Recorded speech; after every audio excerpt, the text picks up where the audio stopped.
রাধে রাধে, সকলে কেমন আছেন? আশা করি ভালো আছেন। আর আমিও রাধা মাধবের কৃপায় খুব ভালো আছি। তো আপনারা থাম্বনেল দেখে বুঝে গেছেন আজ কাকে নিয়ে কথা বলবো এবং কেন তাকে নিয়ে কথা বলবো, সেটি পুরো ভিডিওটি দেখলেই আপনারা বুঝতে পারবেন।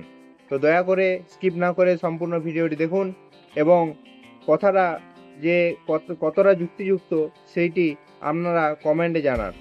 তো চলুন দেখা যাক সেই ভাইরাল দিদিভাই কি বলছেন। মাছ মাংস খেয়ে নাকি মন্দিরে উঠতে নেই। তো দিদি ভাইয়ের প্রশ্ন, মাছ মাংস খেয়ে মন্দিরে কেন ওঠা যাবে না? তো দিদি ভাই আপনাকে বলছি, শুধুমাত্র মাছ মাংস খেয়ে মন্দিরে কেন? আপনি পটি করে সে গায়ে লেপেও আপনি মন্দিরে উঠতে পারেন, সেটা আপনার ব্যক্তিগত ব্যাপার। আর মন্দির একটা পবিত্র স্থান, যেখানে মানুষ নিজের মনের শান্তির জন্য যায়, সেটা কোনো ভাগাড় নয়। তো দয়া করে সেখানে শুদ্ধভাবে যাওয়াই চেষ্টা করবেন, কারণ শুদ্ধ জায়গায় পজিটিভ এনার্জি কাজ করে আর অশুদ্ধ জায়গায় নেগেটিভ এনার্জি কাজ করে।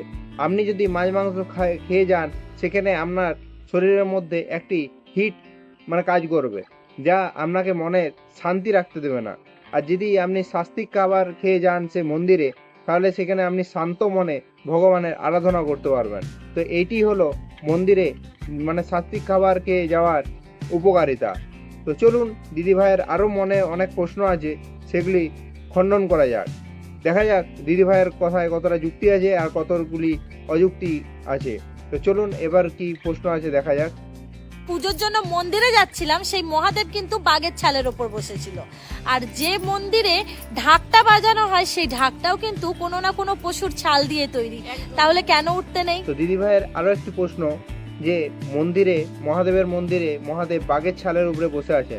তো আচ্ছা, মহাদেব কি সেই বাঘটিকে মেরে তার মাংস খেয়ে তার ছালের উপরে বসে আছে? সেই খবরটা কি আপনি নিয়েছেন? আর আচ্ছা, দিদি ভাই যে এত যুক্তি দেখাচ্ছে, তাহলে দিদি ভাইকে একটা কথা বলি। মা দুর্গার বাহনকে সিংহ, আর বাবা মহাদেবের বাহনকে নন্দী।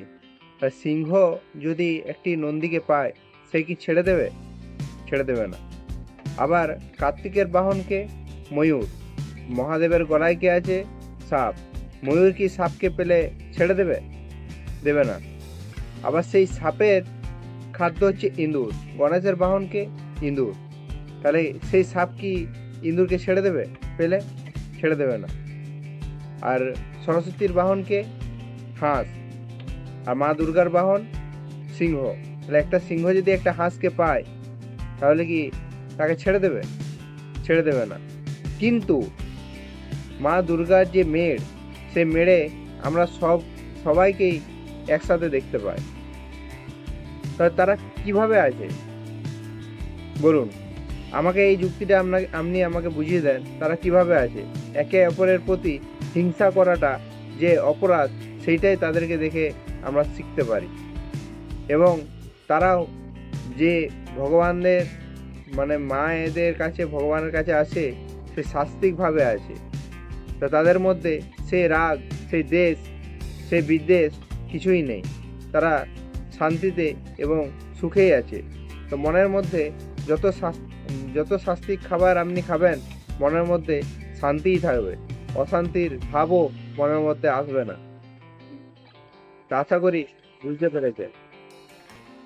বলা যাক সেই ঢাকের চামড়ার কথা।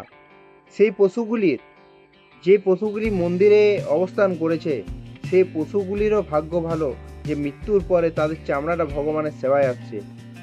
বুঝতে পারছেন আমার কথাটা? তো সেই পশুগুলিরও ভাগ্য ভালো যে মৃত্যুর পরে তাদের চামড়াগুলিও ভগবানের সেবায় আসছে। আর আপনার এই যুক্তি আর আপনার এই শরীর কোনোটাই ভগবানের সেবায় আসেনি, আর আসবেও বলে মনে হয় না। কারণ যুক্তি দিয়ে ভগবানকে পাওয়া যায় না, ভক্তি দিয়ে ভগবানকে পাওয়া যায়। তাই ভক্তি সহকারে ভগবানকে খোঁজার চেষ্টা করুন, দেখুন নিশ্চয়ই পাবেন। কেন পাবেন না? কত কত মানুষ পেয়েছে, তার প্রমাণ শাস্ত্রে খুঁজলেই আপনারা পাবেন। শুধুমাত্র রিলস বানিয়ে ভাইরাল হওয়ার জন্য এরকম যুক্তি নিয়ে আসবেন না। এগুলোকে যুক্তি বলে না, এগুলোকে অযুক্তিগত কথাবার্তা বলে। কারণ সনাতন ধর্মের মানুষ হয়ে সনাতন ধর্মের শাস্ত্রের উপরে আঙুল উঠানো কোনো বুদ্ধিমানের কথা নয়। তো যাই হোক, ভিডিওটি আমি এখান পর্যন্ত শেষ করছি। আপনারা যারা ভিডিওটি দেখছেন, তারা কমেন্টে নিশ্চয়ই জানাবেন যে ভিডিওটি কতটা যুক্তিযুক্ত কথা উনি বলেছেন আর আমি যে কথাগুলো বললাম সেগুলো কতটা যুক্তিযুক্ত। তো যারা চ্যানেলে নতুন তারা চ্যানেলটি সাবস্ক্রাইব করে দেবেন, কারণ এইরকম অযুক্তিকর কথা যারা বলে তাদের কিন্তু আমি ছেড়ে কথা বলবো না।